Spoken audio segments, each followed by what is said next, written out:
Hey everybody, how you doing today? I've been asked by a lot of people, friends and relatives, actually. They say I should have like an about me video, just let you know a little bit more about myself. I don't really like talking about myself, but I guess they wanted me to explain my accident and stuff like that. I feel like I've said this story a million times, and a lot of people come and approach me and ask me, do you mind if they ask, what happened? It doesn't bother me. I don't know why it would offend anybody to have to explain what happened. I mean, it's just part of life. Something happened, an accident. Some people get offended. I don't know why, but I guess they must. They wouldn't ask, why, if they could actually ask. Um, Having this video out in the truck because it's a lot quieter. We have a pellet stove and stuff in the house, and it's constantly on because of this cold weather we've had. We've had below zero weather for the last 2 or 3 days, so I figured I'd just have this in the truck. I'm roasting in the truck already. Um, to explain my accident, November 11th, 1990, I was in a motorcycle accident. I had brought my bike down to Massachusetts. I had a vehicle, and also the transmission was giving me a lot of problems, and I had my bike stored up in Maine, so we went up and grabbed that, a friend of mine. We got the bike and drove it all the way from Maine to Massachusetts, but the tire was a brand new tire on the rear tire, and when you have a new tire, it's wicked slippery, so we sanded the sides down on the tire. But if the tire is round and you're mostly driving straight, you're going to wear the center fine. But if you have to lean at all, you come onto one side of the tire, the other side of the tire, and you back on that slippery part of the tire. I had been driving the bike for about a week in Massachusetts and didn't have any problems. But come to a corner that was a main road that come just like this. Instead of this road just coming and merging on like it you think, this one did almost like an S, slowed down to get to that road. They pressed a lot of people, jumping on that road at speed on that corner, I guess. But so that bike that I had, FZR 600, 1989 at the time. I was obviously the accident was 90, so it's not a very old bike. It just started to lean into that corner. And that was such a hard, sharp S turn that the tire got onto that slippery part of the tire, and out from underneath me the bike went. And at that moment, it felt like everything started slowing right down. And I was thinking in my mind, great, I just got this bike down here. It's going to get scratched up. I didn't think I was going to get hurt. I wasn't going that fast. I had looked at the speedometer right before I hit the brakes. I always did. I was probably around 30, as I was slowing down to kind of get into the corner. And I had taken my buddy's bike on that same corner. He had a Nighthawk 650. I'd taken it on a couple of days before. I knew, I was fine at the speed. But because of that tire, and it was in the fall, November, slid right off underneath me and put me right into the guardrails. My leg got pinned between the guardrails and motorcycle, snapped my femur, and I have a compound fracture come out way up in the top part of my femur. Broke right out of the skin. Fractured, demolished my L1 vertebrae. Fractured my clavicle in a couple places, collarbone, and fractured some ribs, and had a pretty good concussion. All in a split second of that's how it happens. So they flew me in a helicopter to UMass Medical in Worcester. I was really close to Worcester. So I had multiple surgeries, and they put a metal rod in my femur bone, put metal rods going the length of 5 of my vertebrae, and they'd take part of my hip bone, cut that out, make a new L1 vertebrae, and put that in with it, replace of what was left. There was no more L1 that I had. It was destroyed. So they had to make a new vertebrae there, put that in, and then they put metal rods, titanium rods, the length of 5 vertebrae in my back, and wired that all in. Again, also had clavicle fractures and rib fractures. So It was pretty uncomfortable for a while. I was extremely healthy and very strong at the time. I'd competed in powerlifting in 1990 in the spring in Massachusetts and took third in New England. And the doctor said that's probably the only reason why I was still alive. I was pretty nip and tuck there for a little bit, I guess, when I first got there. But I pulled through that, and I was in the hospital for 2.5 weeks. Then I was sent to a rehabilitation hospital for another 2 months in Massachusetts. And then I moved back up to Maine after that, to live with my parents again, because I couldn't do much on my own at that time.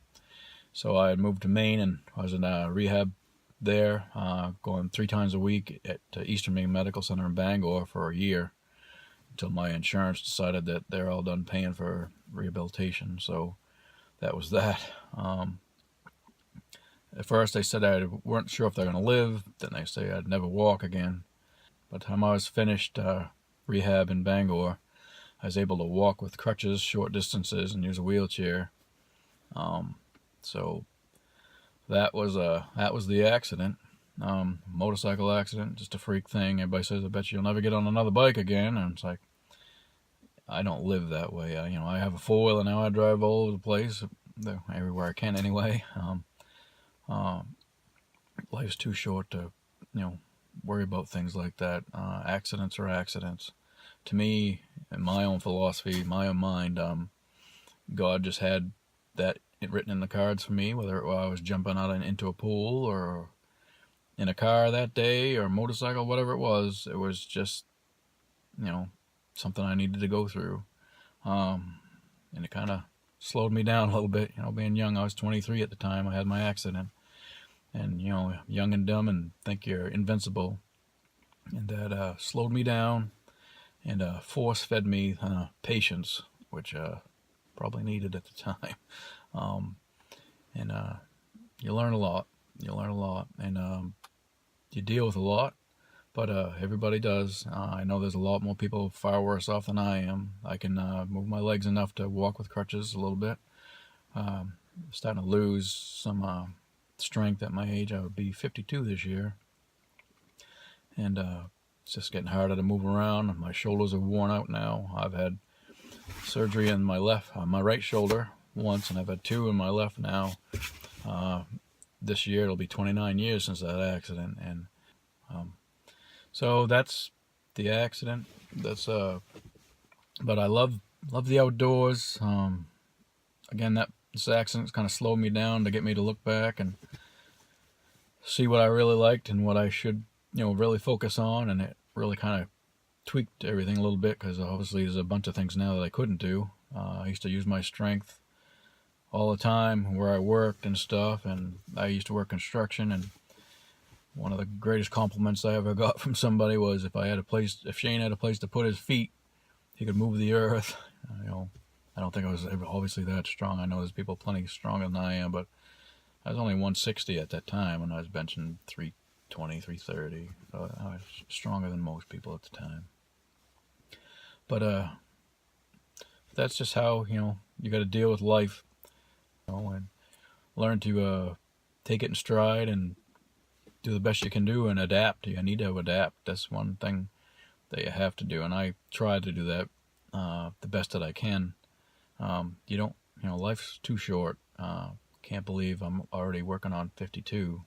This next fall I'll be 52. Muscular strength is still there. It's just my joints are, especially my shoulders. This left one is the worst.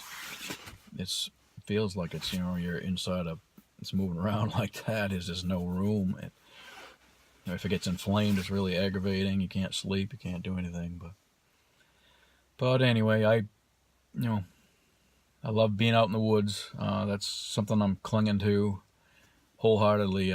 Just love to be out in nature. I love sitting, even when it's 20 degrees out like it is today. I'd love to just sit in a chair and soak up some sun rays. Obviously we haven't had much sun, so I'm sure everybody's losing a little bit of vitamin D lately.